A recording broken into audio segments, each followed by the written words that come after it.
I still remember the smell of disinfectant on my clothes that week. It clung to everything, even after I showered, even after I changed shirts. I'd sit in my car in the hospital parking garage and just stare at the concrete wall in front of me, hands on the steering wheel, trying to slow my breathing before going back inside. Every time the automatic doors slid open, it felt like stepping into a different version of my life, one where time moved slower and every sound was too loud.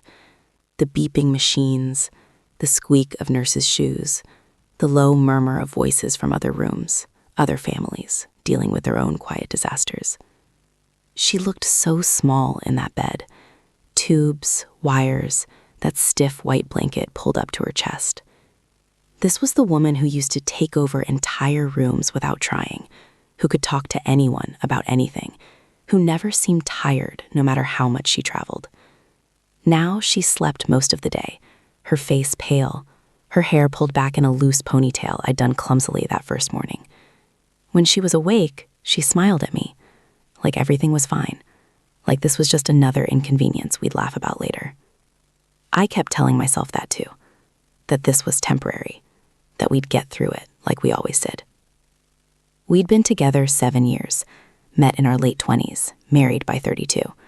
Suburban life, 2 cars, a mortgage that made my chest tighten every month when I logged into the bank app. She worked in corporate consulting, always hopping on planes, always in some different city: Chicago, Dallas, Denver, Seattle. I worked a stable job in IT for a healthcare company. Predictable hours, predictable stress.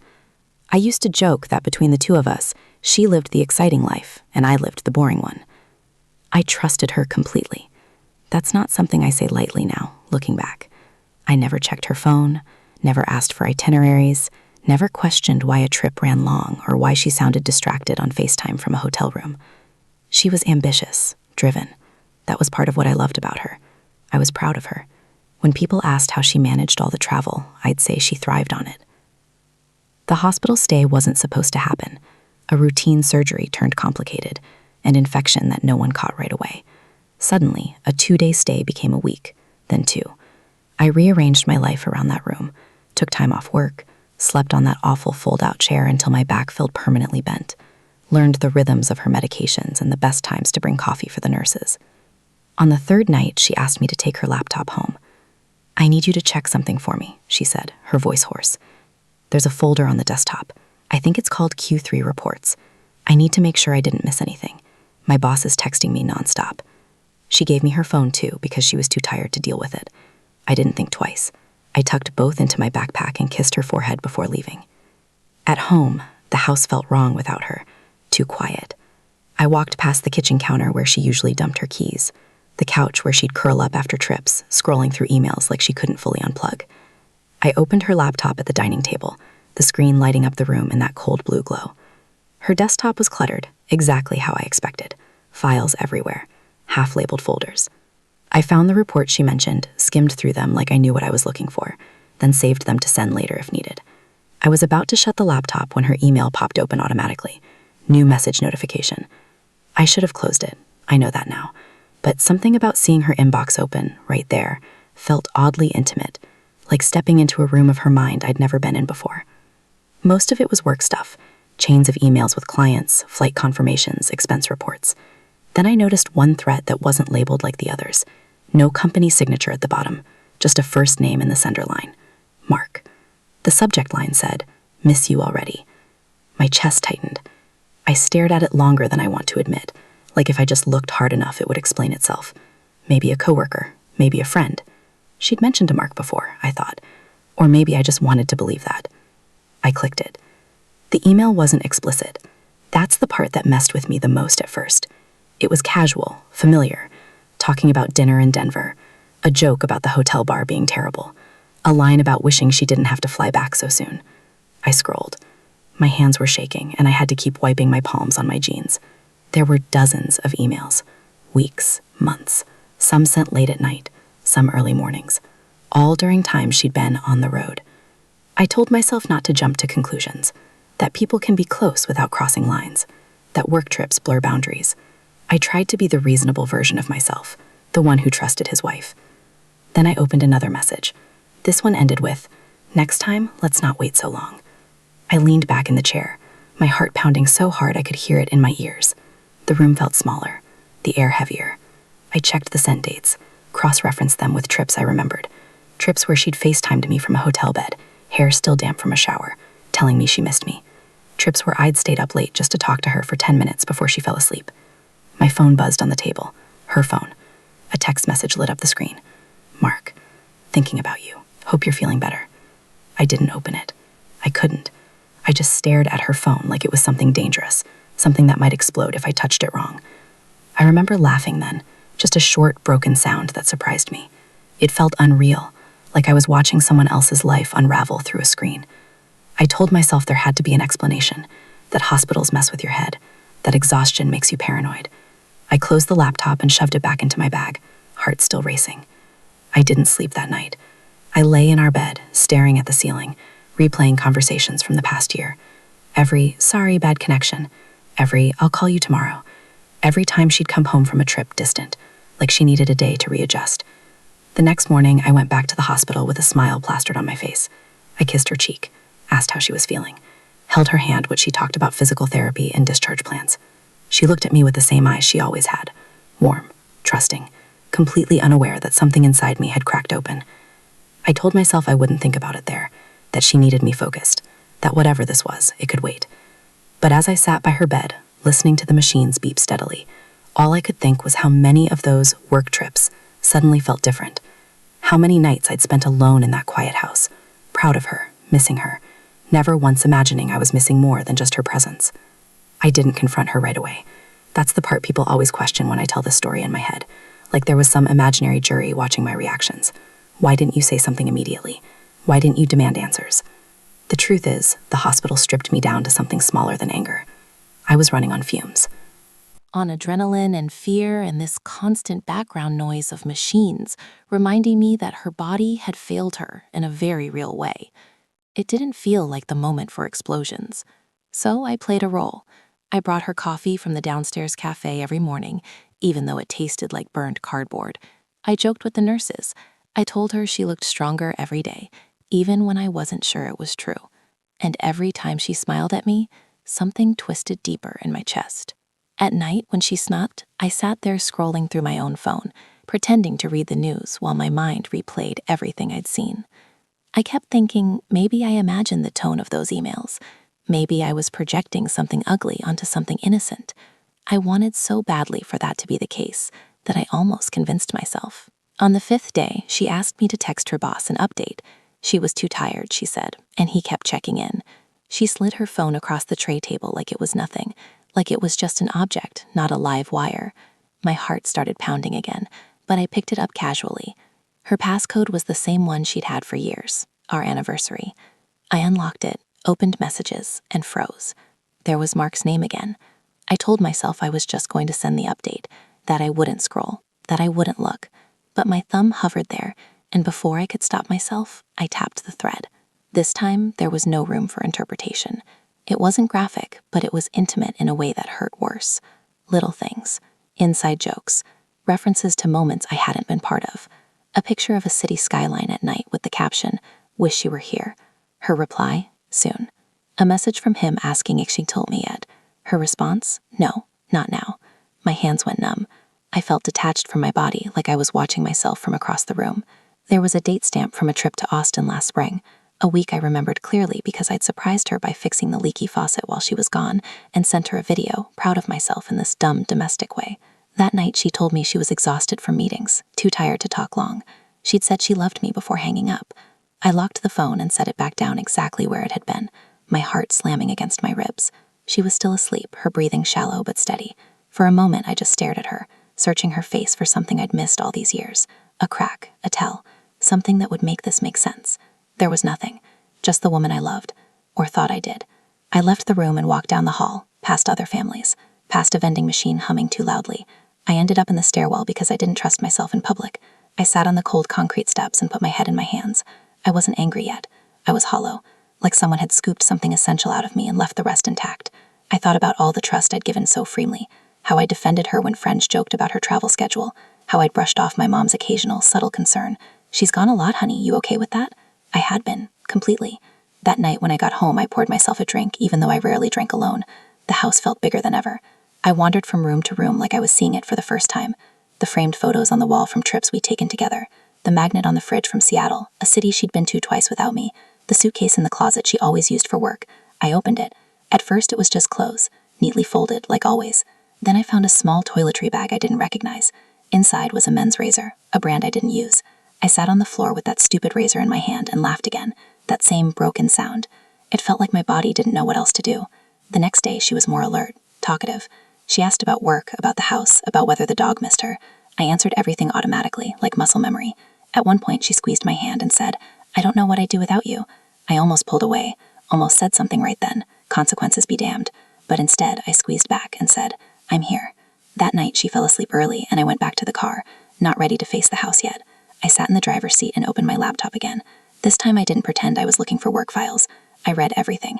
I learned that Mark wasn't a coworker. He was a regional sales guy from a different company she'd partnered with on a project 2 years ago. I learned that their first dinner had been just networking, that the first kiss happened in a hotel elevator in Phoenix, that after that the work trips started to line up more intentionally. Same cities, same dates. There were emails about missing each other, about how hard it was to keep things normal at home, about guilt but not enough to stop, about how she loved me but felt alive with him. That sentence burned itself into my brain. Loved me but felt alive with him. I slammed the laptop shut and pressed my forehead against the table. My chest hurt in a way that felt physical, like I'd pulled a muscle. I thought about confronting her, about the hospital room turning into a battlefield, about her crying, apologizing, explaining, or worse, minimizing it, telling me it didn't mean anything. I didn't know which outcome scared me more. The next morning, I brought her a change of clothes. She smiled when she saw me, that familiar smile that used to make everything else fade. For a split second, my brain tried to protect me, to slip back into the version of reality where that smile meant safety. Then she asked, casually, "Did you hear from my boss?" I nodded. "Yeah," he asked how you're doing. "And you told him?" "Of course." She relaxed visibly, and I watched it happen with a strange clarity, the ease with which she trusted me, the assumption that I was still firmly on her side, still the same man who would hold her secrets without question. I realized then that whatever conversation was coming would change everything. There was no version of this where we went back to before. No matter how it ended, something fundamental was already gone. That night, as I sat beside her bed, listening to the steady beep of the monitor, I made a decision. Not about forgiveness or divorce or revenge, just about truth. I couldn't carry this alone anymore, not while pretending to be someone I wasn't. I reached for her hand, felt the warmth of her skin, and took a deep breath. I didn't say it right away. I just held her hand there in that hospital room, feeling the slight tremor in her fingers, listening to the machine beside her mark time in steady, indifferent beats. My heart was racing, but on the outside I was calm in a way that scared me, like something had shut off. She noticed. She always noticed small changes in me. She turned her head on the pillow and looked at my face longer than usual. "You okay?" she asked. "You look tired." I almost laughed. Instead, I noted. "Yeah, just a long day." She squeezed my hand and closed her eyes again, drifting back to sleep within minutes. I stayed there until visiting hours ended, staring at the wall, replaying everything I wanted to say, and couldn't. By the time I left, my chest felt tight, like I'd been holding my breath for hours. The next morning, the doctor told us she'd likely be discharged in a few days if everything stayed stable. She was relieved, eager to go home. She talked about sleeping in her own bed, about how awful hospital food was, about catching up on emails when she felt human again. Every word landed wrong. The idea of her coming home, of us sitting on the same couch, sleeping in the same bed, pretending everything was fine, it felt impossible. But I nodded and smiled and told her we'd get the house ready. That afternoon, I went home early and did something I never thought I'd do. I went through her things. Not in a frantic, destructive way. Slowly, methodically, like I needed to understand the full shape of the life she'd been living without me. I checked drawers, closets, the office she used when she worked from home. I wasn't looking for proof anymore. I had enough of that. I was looking for context, for some explanation that would soften the blow. Instead, I found a second phone. It was tucked into the back of a drawer beneath a stack of old notebooks, turned off, cheap, prepaid. My hand shook as I powered it on. There was no lock screen, no hesitation. Mark's name filled the message list. This wasn't the careful, half-hidden version of the affair I'd seen on her laptop. This was raw, casual, familiar in a way that made my stomach turn. Messages about hotel rooms, about missing each other's bodies, about plans that had nothing to do with work at all. There were photos too, nothing graphic but intimate enough. Her smile in a mirror I didn't recognize, his arm around her waist in what looked like a bar bathroom. I sat down hard on the edge of the bed, the room spinning. This wasn't a mistake. This wasn't a lapse in judgment. This was a parallel life, carefully maintained, deliberately hidden. I thought about all the nights she told me she was exhausted, all the times she'd come home distant, irritable, like I was the inconvenience. I thought about how I tried harder during those times, thinking she was just stressed, cooking more, asking less, giving her space. I felt stupid. Not naive, stupid, like I'd been the only person in the room who didn't know the joke. That evening, I didn't go back to the hospital. I told her I had a work deadline and couldn't make it. She sounded disappointed, but understanding. She always sounded understanding when it was convenient. Instead, I sat in the living room with that phone in my hand and waited for anger, for devastation, for something dramatic. What I felt instead was this heavy, settling certainty, the kind that comes when all the questions finally stop. The next morning, I went back. She was dressed, sitting up in bed, looking more like herself than she had in days, color back in her face, energy in her voice. "There he is," she said when she saw me. "I was starting to think you forgot about me." I forced a smile and kissed her cheek, sat down in the chair beside her. The words felt stuck in my throat, but once I started, they came out calmer than I expected. "We need to talk," I said. Her expression changed immediately, subtle, but I caught it. A flicker of something. Fear, maybe, or guilt, or recognition. "Okay," she said slowly. "About what?" I looked at her for a long moment, at the woman I'd built a life with, the woman who knew my routines, my weaknesses, my habits, the woman who'd still managed to keep this from me for years. "I know about Mark," I said. The silence that followed felt deafening. The machine kept beeping. Voices passed in the hallway. Somewhere down the hall, someone laughed. She didn't deny it. That hurt almost more than if she had. She exhaled and leaned back against the pillows, closing her eyes like she was bracing herself. "How?" she asked quietly. "That doesn't matter," I said. "What matters is that I know everything." Her eyes filled with tears instantly. She reached for my hand, but I pulled it back before she could touch me. "I didn't mean for it to happen," she said, voice breaking.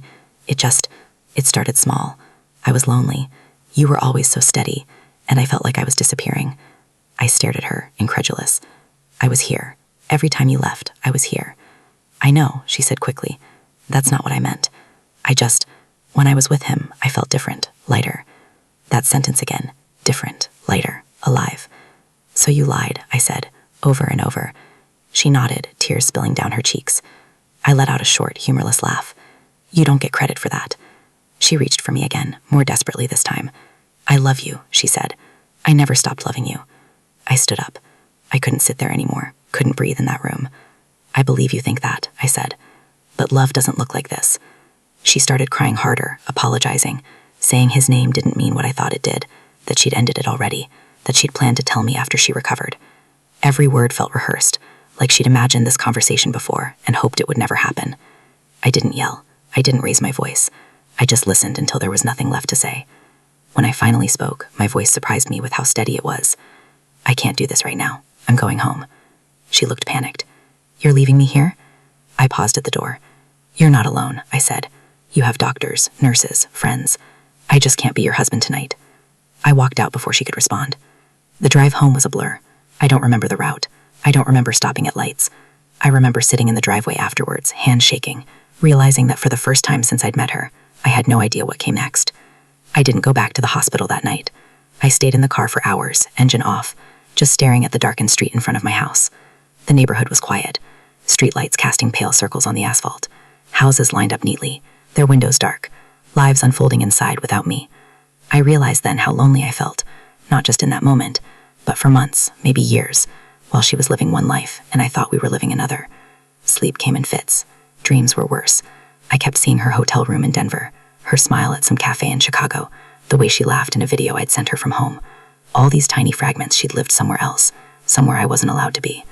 I woke up the next morning with my shirt soaked in sweat, heart hammering. I hadn't eaten. I barely moved. I felt hollowed out, like I'd been drained and left with nothing but the shell of what I used to call normal.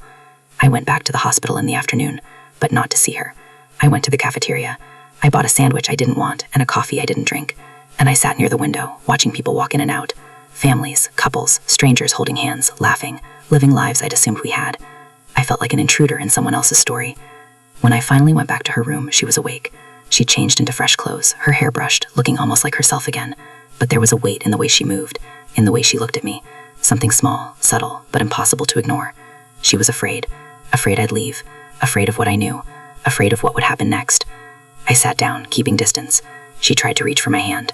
I pulled back, not out of cruelty, but because I couldn't reconcile her touch with what I'd seen. She started, voice trembling. I wanted to tell you after you got home, after you weren't stressed. I didn't want to hurt you while you were... Don't, I said, cutting her off. My voice was calm, but low, like the ground shifting beneath our feet. Don't justify it. I don't want reasons. I don't want excuses. I need you to understand how much this broke me. She nodded, eyes wide. Her hands trembled in her lap. I felt something sharp in my chest, a mixture of anger, grief, and disbelief. The woman I had loved with every ounce of me, the woman I trusted more than anyone, had a life I hadn't known, a connection with someone else that she'd protected like a secret treasure while I watched from the outside. The next few days were unbearable. She came home, fragile, grateful for my presence, but I was a ghost in our house. I moved through rooms silently, avoided the mirrors where I might see her face reflected in mine, and forced myself to act normally when neighbors stopped by to check on her. I kept her schedule, made meals, folded laundry, but every action felt mechanical, every smile forced, every conversation a performance. She tried. Oh God, she tried. She held my hand at dinner, asked if I wanted to watch a movie, tried to laugh like nothing had changed. But I couldn't respond the way I used to. I couldn't lie to myself. I kept seeing the texts, the photos, the hotel rooms, the nights she spent with him while I thought she was on a business call. One night, I found her phone charging on the counter. It lit up with a message from him. Mark, can we talk tonight? I stared at it until my hands ached. My stomach twisted. My throat burned. I wanted to throw the phone across the kitchen, smash it, erase every trace of this life she had outside me. But I didn't. I just shut the kitchen light and walked into the bedroom, collapsing on the edge of the bed, staring at the ceiling. I realized then that forgiveness wasn't even a consideration. Not yet. Not for me. I was angry, devastated, and, I admit it, obsessed. Obsessed with understanding how she could live like that, how she could smile at me every morning, tell me she loved me, and still text him in secret. We tried to talk once. She begged me to sit down with her, to listen, to let her explain. I agreed, because I wanted answers. But when she started, my anger came first. Explain what? I asked, voice low, shaking. Explain how you loved me while being with him. Explain how you thought I wouldn't find out. I didn't want to lose you, she said, tears running down her cheeks. I loved both of you in different ways. I thought I could manage it. I didn't want to hurt you. You did hurt me, I said. Every single day you were with him. Every time you smiled at me while your heart wasn't mine. I wasn't living with you. I was living with a shadow. Her shoulders shook. I thought it was temporary. I thought I could stop. I laughed, a short, hollow sound. Temporary? You've been doing this for years, and now I have to decide whether I even want to stay? It was true. I had to decide. Every morning I woke up with her in the bed, felt the warmth of her hand, smelled her hair, and my mind immediately went to the messages, the photos, the lies. How do you reconcile love and betrayal when they live side by side in the same room? The weeks that followed were brutal. We moved back into our routines, but the rhythm was off. Every laugh, every casual touch, every conversation about bills or groceries was undercut by suspicion and memory. I found myself obsessively checking her phone, watching her schedule, reading emails in ways I swore I never would. I hated myself for it, but I couldn't stop. She tried to reach me, tried to hold me close, tried to apologize in ways that felt endless. And somewhere in the back of my mind, part of me wanted to forgive her. Part of me wanted to believe that maybe love could survive this, that maybe we could rebuild, patchwork the trust, make it feel like before. But the other part of me, the bigger part, the part that couldn't lie to itself, knew that something had been broken beyond repair. I knew that when I looked at her, I'd always see him too. Always see the secret life she had while I nursed her in that hospital bed, unaware, believing I was all she had. It ended not with a dramatic confrontation, not with shouting or crying. It ended quietly, the way most things that destroy people do. One morning, I packed a bag and left. She tried to stop me. I didn't look back. I didn't speak. I just walked out, holding my chest where it felt hollow, like someone had scooped the trust right out of me and left me behind. I moved into an apartment across town, got a new job, started seeing a therapist. I slept alone, I ate alone. I drove alone. The weight lifted slowly, but the hollow stayed. Some nights I still see her smile, hear her laugh, remember the warmth of her hand and the cold realization of the texts. I think about Mark sometimes. I think about the hotel rooms, the city skylines, the dinner she never told me about. I don't know if she ever loved me the way I loved her. I don't know if she regrets it, or if she even thinks about it now. I only know that the person I loved with everything I had, my wife, my partner, my friend, was living a secret life that I could never fully share. And that truth, when I finally learned it, changed me in ways nothing else ever could. Sometimes when I walk through the city at night, I see couples holding hands, laughing. I wonder if they know how fragile love can be. I wonder if they realize how easy it is to betray the person standing right next to you, to live a double life in plain sight. I wonder if they'd survive it. I did survive it, somehow. But survival isn't the same as happiness. I still think about her. Still replay the emails, the photos, the hotel rooms. Still feel that hollow, that ache. I'm not angry anymore. Not the way I was. I'm just empty in ways that I'll carry for the rest of my life. A constant reminder that love and betrayal can exist in the same heart. And sometimes you only learn the truth when it's too late to fix anything.